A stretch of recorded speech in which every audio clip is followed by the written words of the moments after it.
La fe es la base en la cual edificamos nuestro cristianismo.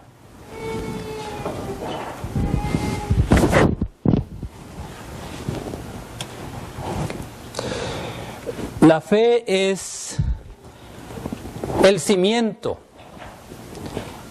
pero una casa no está hecha de puros cimientos. Por eso la vida cristiana está compuesta de estas virtudes que estamos viendo.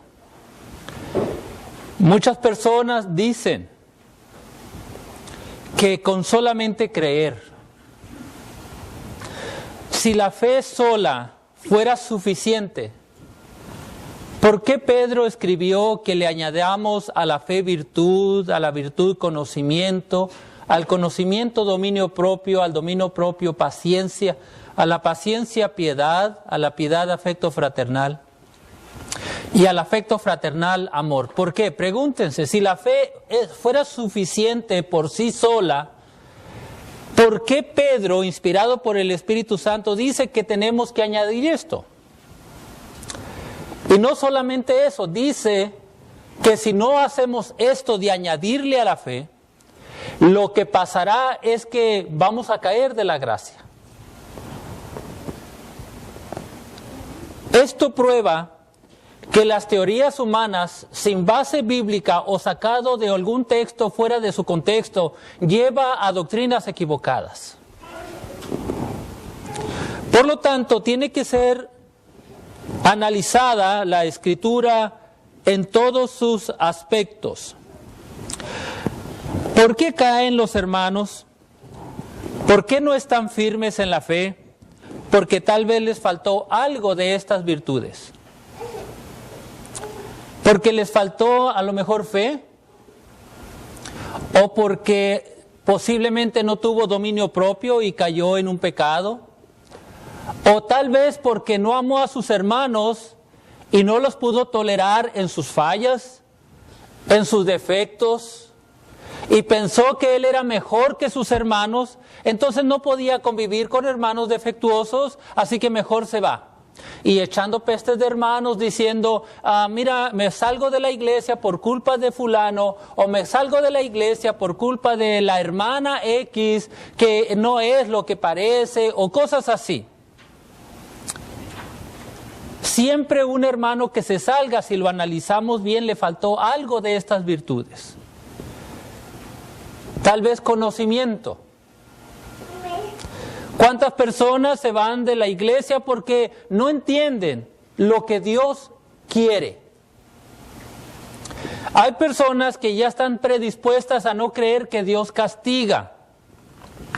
Se les hace imposible que Dios castigue a los seres humanos. Y yo no entiendo, de verdad no entiendo, cómo personas que estudian la Biblia llegan a esa conclusión de que Dios no castiga. El mismo apóstol Pablo dijo, ¿será injusto Dios que da castigo? Fue Pablo el que dijo que Dios da castigo y que por el hecho de dar castigo no es injusto. Luego dice la siguiente frase, entonces ¿cómo juzgaría Dios al mundo? ¿Cómo lo juzgaría si no hay un castigo? O si no hay una recompensa.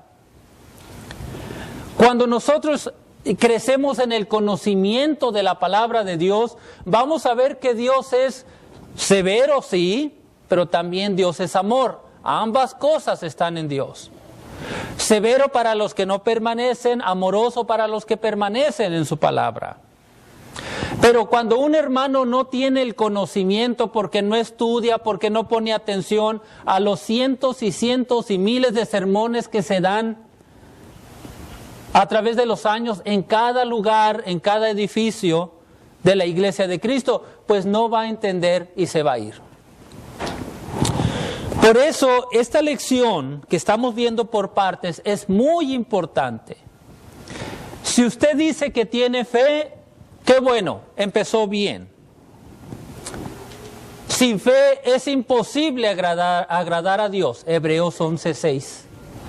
La fe es de suma importancia, porque el Señor salva a todos los que creen Y la palabra creer implica la obediencia. Porque ¿cómo puedes comprobar que tú crees en Dios si no es a través de tu obediencia? Una persona dice, yo creo en Dios, pero no necesito cantarle himnos, no necesito estudiar la Biblia, no necesito tomar la cena, no necesito reunirme. Entonces, ¿cómo está demostrando que cree? En el libro de Hebreos, en el capítulo 11, vemos cómo todos los que creyeron en Dios hicieron algo. Abel murió por cumplir lo que Dios demandaba. Noé hizo un arca porque creyó en Dios acerca del diluvio. Abraham creyó en Dios y nos lo mostró cuando Dios le dijo, sal de tu casa, de tu parentela, salte de entre tu familia y vete a una tierra que yo te voy a mostrar. Y Abraham salió. ¿Cómo demostró Abraham su fe? Bueno, haciendo la voluntad de Dios. La fe no es algo que se siente en el corazón solamente. No solamente digas, es que yo siento en mi corazón que yo creo en Dios. Tú lo vas a demostrar siempre haciendo las obras que Dios demanda. Porque la fe sin obras es muerta. Por fe andamos, dijo el apóstol Pablo. Por fe andamos. Pero a la fe hay que añadirle virtud. Virtud aquí se refiere al valor para permanecer firme en nuestra fe. Luego, a la virtud hay que añadirle conocimiento. ¿Cómo podemos demostrar o cómo podemos defender lo que Dios dice si no tenemos conocimiento? Ridículo se ve cualquiera que quiere defender lo que no sabe. Nosotros debemos de defender lo que sabemos. Entonces nosotros tenemos que añadir el conocimiento. El conocimiento es un mandamiento de Dios. Segunda de Pedro 3:18 dice, antes bien, creced en el conocimiento. Debemos de crecer en el conocimiento. El conocimiento nos va a ayudar a determinar qué es lo bueno y qué es lo malo. El conocimiento nos lleva a entender cuál es la mente de Dios, cómo es la mente de Dios, qué quiere Dios que yo haga, qué quiere Dios que yo no haga. El conocimiento, pues, me enseña la voluntad, me lleva a entender la voluntad de Dios. Pero, ¿de qué sirve mucho conocimiento si no cambiamos nuestro temperamento? ¿De qué sirve saber lo que Dios quiere si no soy capaz de cambiar mi vida? ¿De qué sirve que un ladrón sepa que robar es malo si sigue robando? ¿De qué sirve que un mentiroso sepa que Dios dice que no mintamos si seguimos mintiendo? ¿Qué ganancia tenemos? El conocimiento sin la práctica es ignorancia. No sirve de nada. Muchos hermanos cuando se les reprende dicen, yo sé, hermano, yo sé que estoy mal. Bueno, el que sabe hacer lo bueno y no lo hace, le es pecado. Así que el conocimiento por sí solo no me lleva a un estado de santidad. No me lleva a estar bien delante de Dios porque yo conozco muchos versículos de la Biblia, porque tal vez me sé algún capítulo de memoria, o porque yo conozco la doctrina del Señor, si no la vivo. Para eso entonces necesito conocer la voluntad de Dios y añadirle algo que se llama dominio propio. Oh, tengo un problema y no sé cómo decirle a esta persona algo, pues le voy a decir una mentira. ¿De qué sirve, pues, que tú sepas que Dios se molesta si de todas maneras haces lo contrario? El dominio propio nos va a ayudar a controlar esos deseos de hacer el mal. El dominio propio es el control de uno mismo. Es el control de mis acciones. El de saber que yo puedo hacerlo, yo puedo controlarme. No me controlan las emociones, yo controlo las emociones. El poder de Dios y del conocimiento nos lleva a entender que si no tengo control de mis pensamientos, de mi lengua, de mi carácter, de mi temperamento y de las acciones, estaré mal delante de Dios. Tengo que controlar mi boca cuando me enojo. Tengo que controlar mi temperamento cuando las cosas no salen bien. Tengo que controlar mis pensamientos cuando yo tengo dificultades en la vida. El control absoluto de ellos. Pero déjenme decirles, mis hermanos en Cristo, déjenme decirles que el control de mí mismo es un control que me lleva a un estado de paz, no de tensión. Les decía la semana pasada, si tú en un arranque de coraje te quedaste trabado, no puedes hablar de coraje. Y alguien dice, ¿viste cómo se controló el hermano? ¿Viste cómo se controló la hermana? La pregunta es si ese estado de coraje que te llevó a trabarte de ese coraje está siendo controlado por ti. Entonces, el control no es quedarte como estatua, sino el control tiene que llevarte a un estado de ánimo donde no te excites. Cuando yo tengo control de mí mismo, significa que puedo controlar mi coraje, mi enojo, y voy a decidir no enojarme. Voy a decidir no gritar. Voy a decidir estar en paz cuando la situación esté mal. Eso se llama control. Pero si yo de coraje prefiero darme la vuelta y, como diría alguien, largarme, y dices tú, es que me controlé. No, eso no es control. Eso no es un control.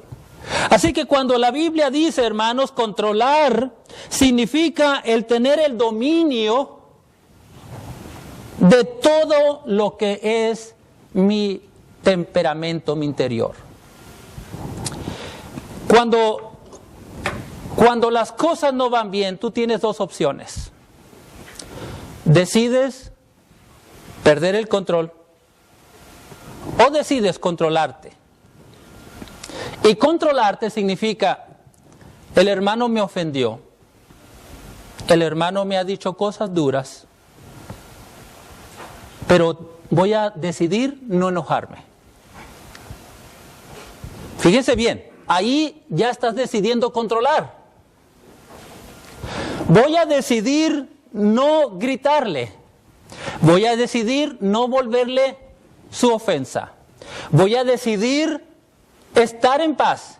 Y voy a pedirle a Dios que me ayude y voy a pedirle a Dios que le ayude al hermano. Cuando logres hacer esto, mi hermano, entonces tienes control, verdadero control. Tú puedes decidir qué vas a hacer por la mañana. Tú puedes decidir controlar tu vida.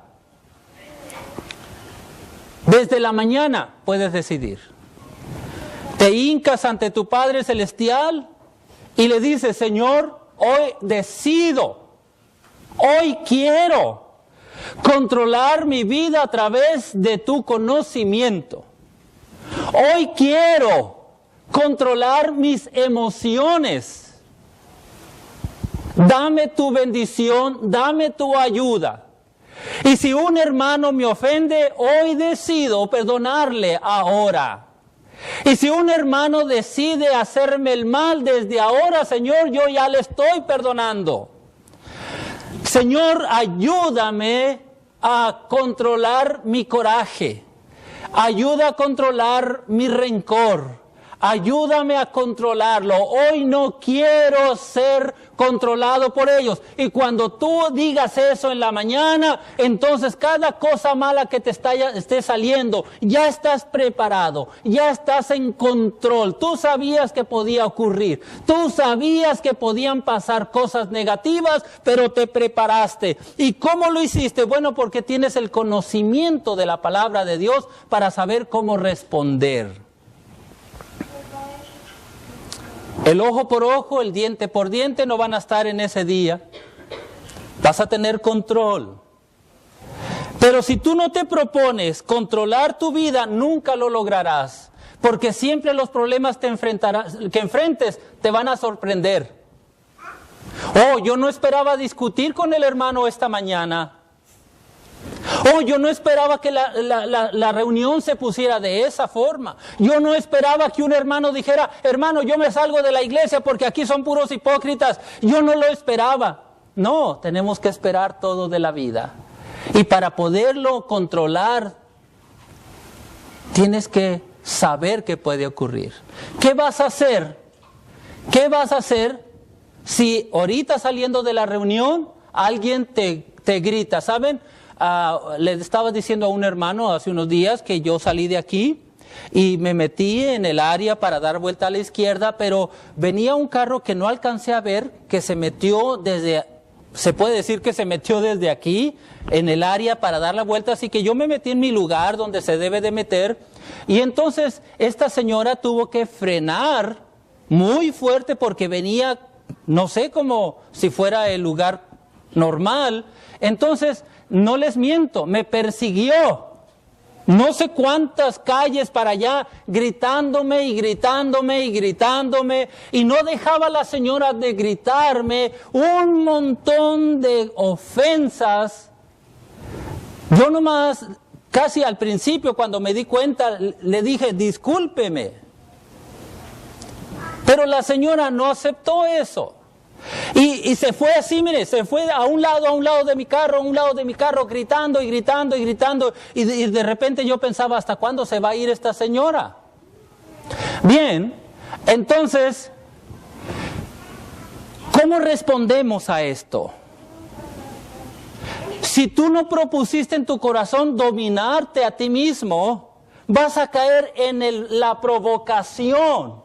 Vas a caer en el insulto también y vas a decirle, usted vieja fulana de tal, esto y lo otro, y vas a pensar que haces correcto, cuando la Biblia dice que cuando te maldigan tú bendice. Eso es control de uno mismo. Cuando en tu corazón no puede haber maldad para salir hacia la otra persona, entonces estás verdaderamente controlándote a ti mismo. Por lo tanto, uno controla si te quieres enojar o no te quieres enojar. Y uno decide qué es lo mejor. No enojarte. Porque cuando uno pierde el control por la ira, entonces es fácil pecar, mis hermanos. Y uno de los pecados que acompaña la ira casi siempre es la gritería, la maledicencia, la malicia. Son pecados que Dios no quiere. Entonces, el dominio propio es esencial en nuestra vida porque se está demostrando que Cristo mora en ti. Nadie que tenga a Cristo en su corazón puede soltarse diciendo, como dicen en Chihuahua, maldiciones o algo así. Tienes control, el control que Dios te da a través del conocimiento. Hay problemas en la vida, hay tentaciones, pero con el control podrás salir adelante. Ahora, ¿hasta cuándo debemos de tener control? Muchas personas dicen, ya me tiene hasta aquí. O sea, me he controlado una vez, me he controlado 2 veces. Este hermano ya está a punto de hacerme explotar. Cuando un hermano dice así, está diciendo, que no tiene más paciencia y que su paciencia no da más. O que simplemente ya no lo tolera. Que simplemente no lo tolera. La paciencia es algo que tiene que estar en nosotros en una abundancia, porque esto nos va a ayudar a soportar toda clase de dificultades. De hecho, la palabra paciencia, hermanos, no solamente implica el tener un temperamento calmado, sino que es también la capacidad de soportar. Fíjense, dije capacidad de soportar. Esto es, el hermano es muy paciente, decimos nosotros. Bueno, porque lo vemos tranquilo, calmado, y vemos cómo no le afecta tanto o tiene un control cuando las cosas van mal. Pero también la palabra paciencia sería la capacidad de tener en un tiempo largo el control. Dije en un tiempo largo porque a veces los problemas no vienen un día, a veces están 2 días, a veces están 3 días, a veces 1 mes, a veces 5 meses, a veces tenemos 1 año pasando problemas. Entonces, si la paciencia solamente te sirve para 2, 3 días, entonces no es paciencia. La paciencia tiene que estar en nosotros todo el tiempo que se necesite. En las dificultades de la vida. ¿Cuánto tiempo vas a tardar con tu problema que hoy tienes? ¿Cuánto tiempo crees que vas a tardar en resolver tu problema? ¿Cuánto tiempo crees que puedes aguantar? Tienes que aguantar hasta que el problema se resuelva. Por eso el apóstol dice: mas tenga la paciencia su obra completa. Cuando tú perdiste la paciencia a la mitad del problema, fallaste. Cuando tú perdiste la paciencia casi para terminar, fallaste, no sirvió de nada. La paciencia tiene que soportar el problema hasta el final del problema. Entonces, hermanos, la paciencia envuelve algo más que nuestro temperamento, envuelve capacidad para soportar y la perseverancia. Se necesita paciencia para soportar los problemas que uno enfrenta en la vida. Job es un ejemplo de paciencia. ¿Por qué nos sirve Job ejemplo de paciencia? Porque él aguantó todo hasta el final. Si Job se rinde a la mitad del problema, hubiéramos dicho: Job no tuvo paciencia. ¿Entendieron eso? Si supiéramos que Job se rindió a la mitad de los problemas que él enfrentó, aquí estuviéramos diciendo: Job es un ejemplo de personas que no tienen paciencia. Y se desesperó y pecó. Pero se dice que tuvo paciencia porque aguantó hasta el final. Solamente puedo decir que tengo paciencia hasta que termino con el problema. No sabemos por qué sufrimos, no sabemos por qué vienen muchas veces, pero necesitamos la paciencia. Y otra cosa, ¿por qué tenemos que ser pacientes? ¿Por qué? ¿Qué gano con la paciencia? Bueno, la paciencia me va a ayudar a soportar a hermanos que dan problemas, a hermanas que dan problemas. Eso es lo que sirve. Pero, ¿qué necesito para tener suficiente paciencia? Bueno, necesitas piedad, respeto por Dios. Delante de un hermano, ¿quién está? Antes que un hermano, ¿quién está? Sí, oí bien, Dios. Cuando tú pierdes el respeto de Dios, entonces mira solamente al hermano. Y no te das cuenta que antes que al hermano está Dios. Entonces yo veo el problema con el hermano, pero no veo a Dios enfrente de él. Y entonces yo ofendo o yo me enojo contra mi hermano y pasé a través de Dios. Por eso Jesús dijo: lo que le hagas a mi hermano, a mí me lo hiciste. Porque primero estaba Dios antes que el hermano.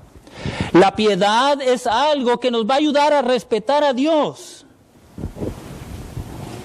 Es reverencia y respeto por Dios. Esto se muestra en nuestras vidas. Ahora, algunos de ustedes dirán: pero es que yo, y la dignidad, hermano, y del orgullo, hermano, pues trágatelo. Trágatelo. Porque si tú pierdes el control y te vas contra el que te ofendió, acuérdate que primero vas a pasar por Dios.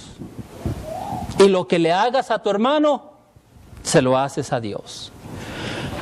Así que cuando alguien te diga, el hermano se humilló bien feo, la hermana se humilló bien feo ante el hermano se creyó más y la hermana se creyó más porque el hermano se humilló, es que ellos no vieron a alguien. No vieron que delante de ellos estaba Dios. Qué bonito decir, mira, el hermano aguantó todos los problemas porque primero estuvo para servir a Dios. Nosotros tenemos que tener esa piedad, esa reverencia hacia Dios, porque si yo tengo paciencia por mis hermanos es porque veo a Dios primero, porque Dios me dio el ejemplo de aguantar.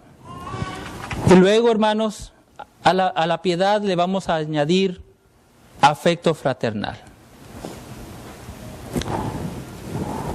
El afecto fraternal significa una relación de hermanos. La palabra afecto es un sentimiento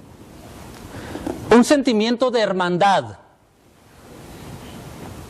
Eres mi hermano, eres mi hermana. Y somos todos juntos la familia de Dios. En la iglesia, puesto que todos somos hermanos y hermanas, entonces debemos tratarnos con un afecto fraternal. Y significa simplemente, hermanos, amabilidad que mostramos a otros. Ser amables.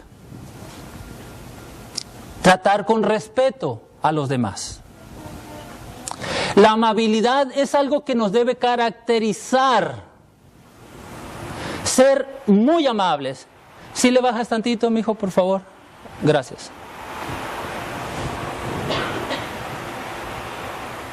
Ahí está bien, gracias. Tenemos ahora que empezar otra vez a regular la temperatura. En fin, ser amables. Se nos ha juzgado a nosotros los cristianos, y tienen razón, porque tratamos a los hermanos de una manera y a ciertas personas de otra manera. Aún entre nosotros, por ejemplo, yo trato con mucho respeto y honor a mis hermanas en Cristo, y a veces volteo y veo a la esposa y le digo cosas feas, ofensivas. Se supone que ella, como hermana en Cristo, la debo tratar tal y como trataría a mis hermanas en Cristo. Ellas también son coherederas de la gracia. Muchas veces tratamos con paciencia a las demás personas, a los hijos de otras personas, y a nuestros hijos no les tenemos paciencia. No les tenemos ese afecto que debe de caracterizarnos. Entonces el afecto fraternal es simplemente el amor y la amabilidad que mostramos a otros. Ese es como debemos tratarnos siempre, como hermanos en Cristo. La palabra fraterno en italiano quiere decir tu hermano, hermano. Mio fraterno, dicen ellos, mi hermano. Entonces debemos tratarnos como hermanos. Primera de Pedro 1:22. Primera de Pedro capítulo 1 y el versículo 22.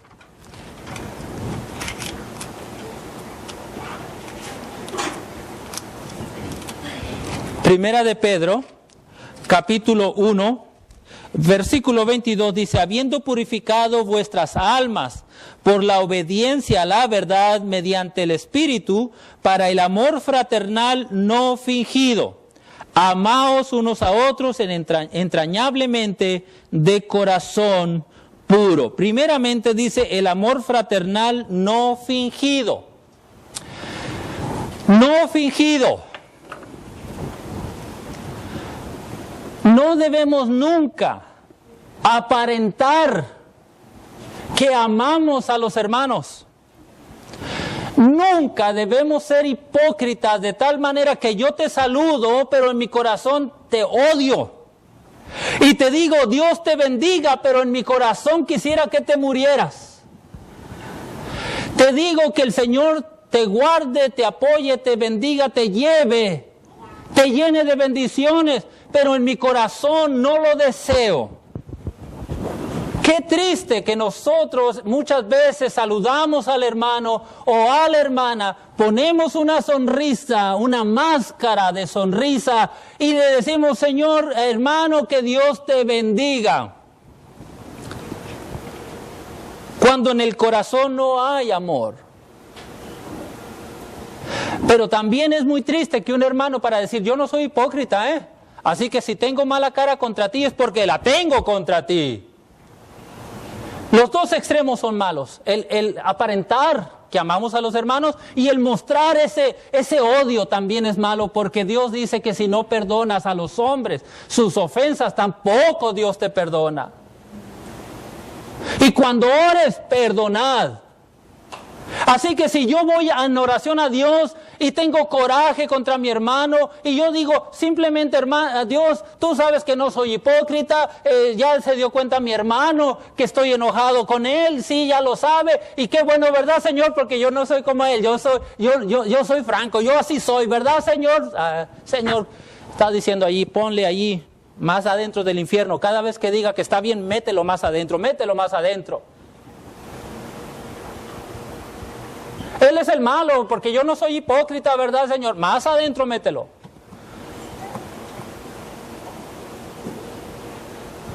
Pero tenemos que aprender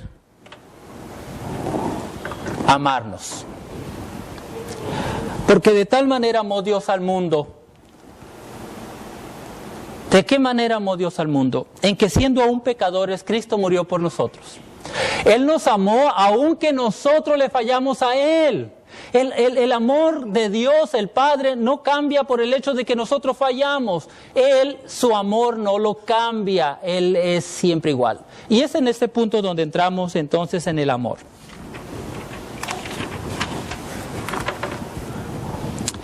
El amor es un producto del Espíritu Santo. Fíjense bien. Una de las cosas que forman el fruto del Espíritu Santo es el amor. Una de las cosas que produce la carnalidad es el odio, el coraje, la enemistad, los celos, los pleitos, las contiendas, las iras, son fruto de la carne, no del Espíritu Santo. Y si yo soy guiado por el Espíritu Santo, entonces tendría que tener en mí amor. Es uno de los, siempre decimos los frutos del Espíritu Santo, pero es un solo fruto con muchas cualidades ese fruto. Y una de las cosas que te da el Espíritu Santo es el amor. Entonces, si yo no tengo amor con mi hermano, a mi hermano, ni a Dios, entonces significa simplemente que el Espíritu Santo no está trabajando en mí. No puede el Espíritu Santo estar en ti cuando tú no quieres su fruto. Y el Espíritu Santo nos enseña, hermanos, a amar a través de la Escritura, a través de su palabra, la palabra revelada por Él. ¿A quiénes tengo que amar? ¿A quiénes debo de amar? Bueno, yo amo a los que me aman y odio a los que me caen mal. ¿Sería un pensamiento cristiano? Yo pienso que no. Pero ¿cuántos de ustedes están viviendo esto ahorita mismo? ¿Cuántos de nosotros estamos diciendo, yo amo a los hermanos, pero con fulano, con sutano, con sutana, con su perengana, con eso no me junto, con eso no quiero nada?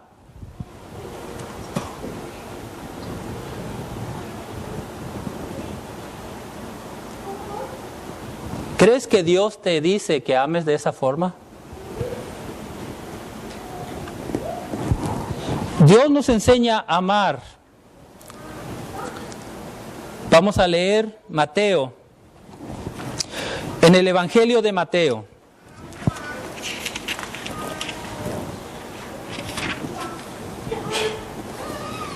capítulo 5, dice: oíste que fue dicho, ojo por ojo y diente por diente. Pero yo os digo, no resistáis al que es malo. Antes, a cualquiera que te hiera en la mejilla derecha, vuélvele también la otra.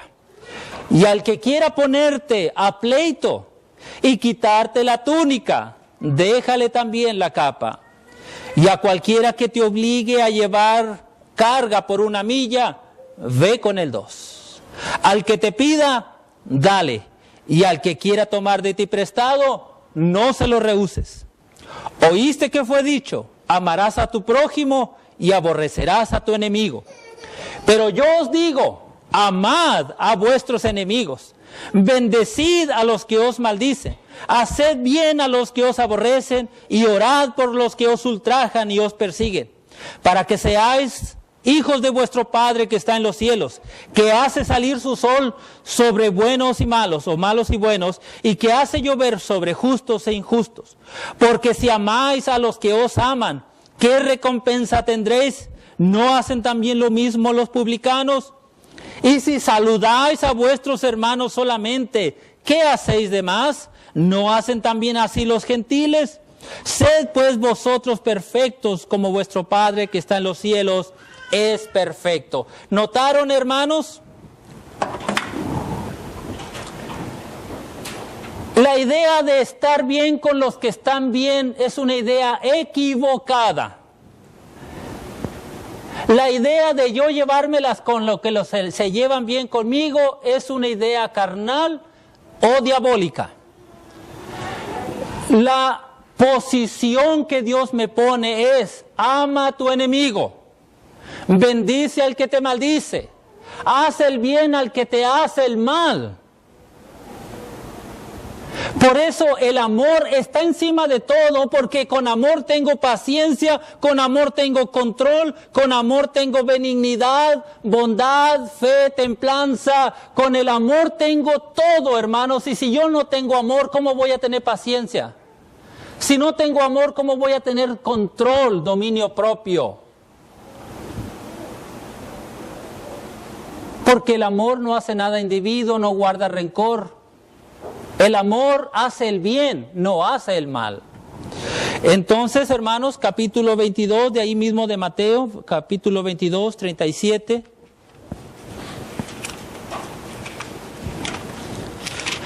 Capítulo 22, el versículo 37 dice de Mateo: amarás al Señor tu Dios con todo tu corazón y con toda tu alma y con toda tu mente. Este es el primero y grande mandamiento.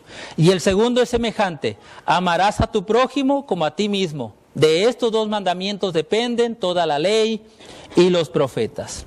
El segundo: amarás a tu prójimo como a ti mismo. Y tu prójimo puede ser tu enemigo. Pues a él lo vas a amar como te amas a ti. ¿Y cómo me amo a mí mismo?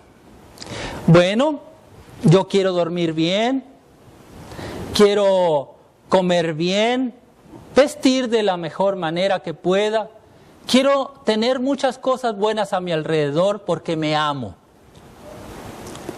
Bueno, y amar a tu enemigo como si te amaras a ti mismo, ¿qué significa? Significa que le darás a él lo que tú quieres para ti mismo. Significa que lo tratarás a él como te gusta que te traten a ti. Significa que vas a tener una buena actitud con él como quieres que te tengan a ti. Y entonces esto me lleva a pensar: ¿realmente estoy amando a mi prójimo? ¿Realmente estoy amando a mi prójimo? ¿Amo a mi prójimo como a mí mismo?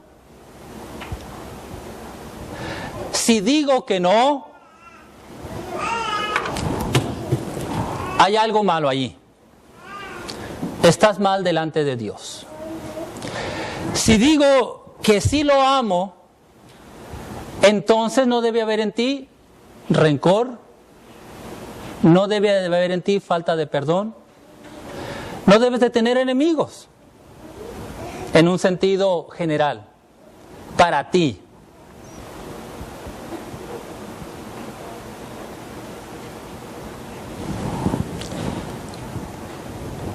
Tenemos otros textos, Efesios 5:25, Tito 2:4, etc. Pero para terminar, volvamos a Segunda de Pedro.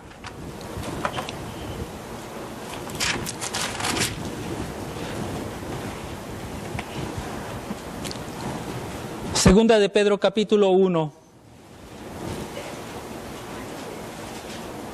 versículo 5 en adelante dice: vosotros también, poniendo toda diligencia, por esto mismo añadid a vuestra fe virtud, a la virtud conocimiento, al conocimiento dominio propio, al dominio propio paciencia, a la paciencia piedad, a la piedad afecto fraternal, y al afecto fraternal amor.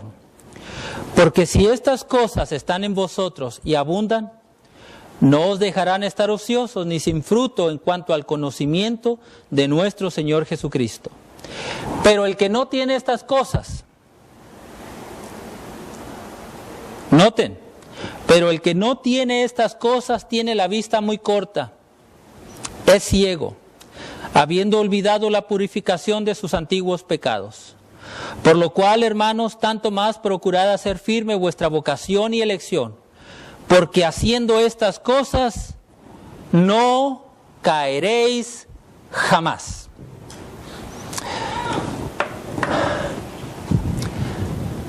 ¿Entendieron eso? ¿Por qué muchos hermanos han aguantado años y años y hemos sabido que les han hecho esto, les han hecho esto otro, los han defraudado y ahí están? Porque estos hermanos se han llenado de estas virtudes. Porque estos hermanos que han aguantado están llenos de todas estas virtudes, de tal manera que no hay nada que los tumbe. Cuando en tu corazón está, pues yo ya no voy a ir a la iglesia. Ya no, ¿para qué voy a ir? Significa que te está fallando una de estas o algunas de estas virtudes. A lo mejor la paciencia, a lo mejor el control de ti mismo, a lo mejor te falta amor para tus hermanos. Si en tu corazón está el deseo de no servir a Dios más, checa tu corazón, analízalo, posiblemente no tengas alguna de estas virtudes. Porque la Biblia dice que si las tienes en tu corazón y además están abundando en ti, nunca vas a desear salir de la fidelidad a Dios. No va a haber algo que te tumbe. ¿Son necesarias estas cosas en nuestras vidas entonces? ¿Las necesitamos para ser verdaderos cristianos? La respuesta es sí. Sí. Pero sobre todo por una razón. Porque si no tenemos esto, dice ahí que vamos a caer.